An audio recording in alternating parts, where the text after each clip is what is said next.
Hello students. आप chapter 13 पृष्ठीय क्षेत्रफल और आयतन सरफेस एरिया एंड वॉल्यूम पढ़ रहे हैं। इसमें आप एक्सरसाइज 13.2 पढ़ रहे थे। अब इसमें क्वेश्चन नंबर 7 देखिए क्या है।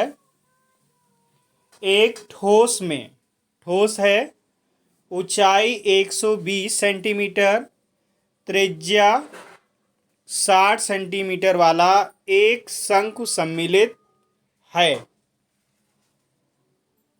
एक ठोस में इतना है जो 60 सेंटीमीटर त्रिज्या वाले अर्धगोले पर अध्यारोपित है। तो शंकु इस पर अध्यारोपित है। इसे ठोस पानी से भरे हुए एक लंबवृत्तीय बेलन में इस प्रकार डाल दिया जाता है कि यह बेलन की तली को स्पर्श करे। यदि बेलन की त्रिज्या 60 और ऊंचाई 180 सेंटीमीटर है तो बेलन में बचे शेष का आयतन ज्ञात कीजिए। तो देखो बेटा, बड़ा आसान ही क्वेश्चन है। इसमें पहली बात जो है, शंकु है। क्या है? शंकु है। और दूसरी, शंकु जो है अर्धगोले पर बना है। तो हम क्या करेंगे, इसका आयतन, और इसको उठाकर क्या किया जाता है, एक बेलनाकार पात्र में डाला जाता है। बेलनाकार पात्र में डाल दिया जाता है इसको, और ये पानी से भरा हुआ है। अब पानी से जब भरा हुआ है, और इसमें खास बात यह है, जितनी इसकी त्रिज्या है उतनी ही इसकी त्रिज्या है। इसकी ऊंचाई 120 है और इसकी ऊंचाई जो है कितनी है, केवल 180। अब इसको इसमें डाल देंगे। तो जब इसको इसमें डालेंगे तो क्या होगा, इसका पानी जितना, अभी कल बताया था आर्किमिडीज का प्रिंसिपल फॉलो होगा। तो इसको जब डालेंगे तो जितना इसका आयतन होगा ठीक उतने आयतन के बराबर पानी निकल जाएगा। तो शेष बचे पानी का आयतन निकालना है। तो क्या करेंगे, इसका जितना आयतन होगा भाई इसके आयतन के बराबर तो निकल जाएगा। इसका जितना आयतन होगा उसके आयतन से इस ठोस के आयतन को घटा देंगे तो हमें बड़े आराम से पता चल जाएगा भाई कितना पानी बचा है। तो देखिए भाई, इसमें फिगर में ये दिखाया गया, ध्यान से देखिए। अब इसको इसमें डाला गया है। तो इसमें आपको पता है बेलनाकार की हाइट इतनी है, शंक्वाकार की हाइट इतनी है, और त्रिज्या दोनों की बराबर है। तो क्या हो गया बेटा, ठोस शंख की ऊंचाई 120 है, ठोस शंख की त्रिज्या 60 है, अर्धगोला जो अर्धगोला है उसकी त्रिज्या भी 60 है। फिर बेलनाकार की 180 और बेलन की त्रिज्या भी उतनी ही है। अब देखो बेटा, शेष बचे पानी का आयतन क्या होगा, बड़े बेलन का आयतन माइनस जो ठोस उसमें डुबो जाता है उसका आयतन। और ठोस में दो चीजें हैं, शंख और प्लस अर्धगोला। अब देखो बेटा, इसको हम क्या लिख सकते हैं, यहाँ पर पानी का आयतन, अब यहाँ पाई आर स्क्वायर एच ये बेलन का आयतन, फिर माइनस, अब जो है ठोस का आयतन, ठोस हमारा शंकु है तो 1/3 पाई आर स्क्वायर एच, और उसमें अर्धगोला जुड़ा है तो +2/3 पाई आर क्यूब। अब ध्यान से अगर देखें तो बेटा यहाँ पर पाई आर स्क्वायर सब में है, तो पाई आर स्क्वायर हमने कॉमन ले लिया, पहले में क्या बचा एच, फिर माइनस ब्रैकेट में लिख लिया भाई, यहाँ पर 1/3 एच बचा और यहाँ 2/3 आर क्यूब था तो आर बचा। अब वैल्यू को पुट करना है बेटा, तो ध्यान दीजिए, पाई की वैल्यू 22/7, आर 2 बार 60 × 60, और यहाँ देखिए क्या आएगा, 1/3,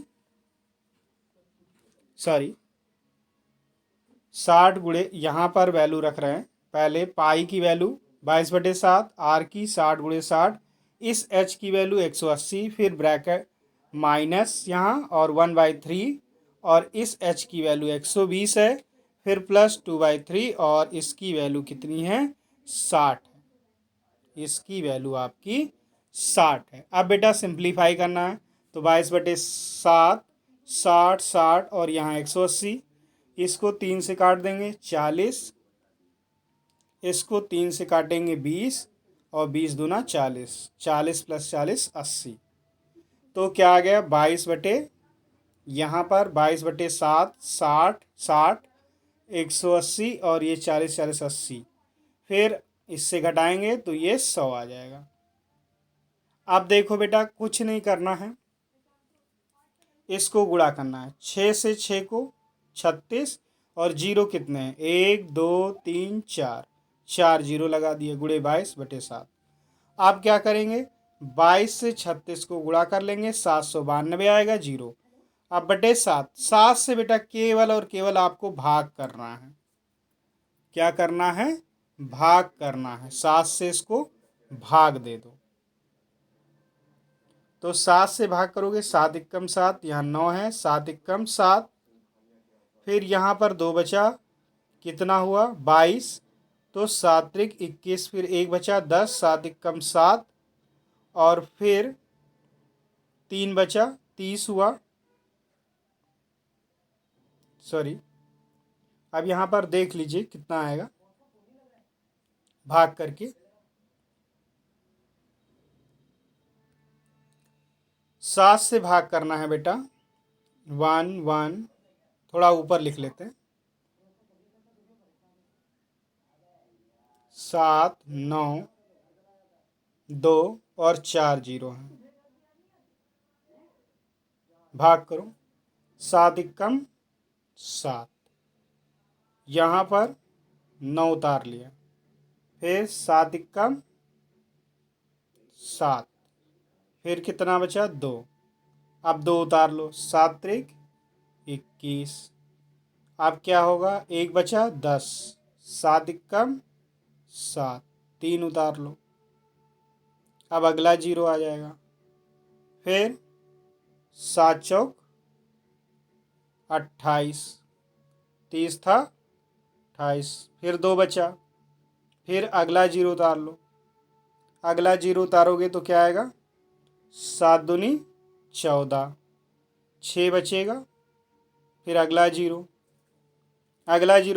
उतारोगे 7 8 56, फिर यहाँ पे 4 बचेगा, फिर पॉइंट लगाने के बाद जीरो उतार सकते हो, 40 7 5 35, तो ये आपका आ जाएगा, क्या आ गया 113142857 सेंटीमीटर क्यूब। अब बेटा हमें घन मीटर में चेंज करना है, आयतन किस में चाहिए घन मीटर में। तो देखो बेटा हमें पता है 1 मीटर में कितना होता है 100 सेंटीमीटर। अब घन मीटर का करेंगे तो ये भी क्यूब हो जाएगा, 100 का क्यूब सेंटीमीटर क्यूब। तो हम क्या करेंगे इससे भाग कर देंगे, 100 गुणे 100 गुणे 100, तो कितने हो गए 2 4 6, तो 6 अंक बाद दशमलव आ जाएगा, यहाँ से 1, इसको थोड़ा बड़ा कर लेते हैं, 6 अंक खिसकेगा, तो यहाँ से 1 2 3 4 5 6, तो ये पॉइंट आपका यहाँ खिसक कर आ जाएगा, तो ये आ गया 1 पॉइंट। तो आपका क्या आया 1 पॉइंट और 131 मीटर क्यूब लगभग। बस इतना ही आपका आंसर।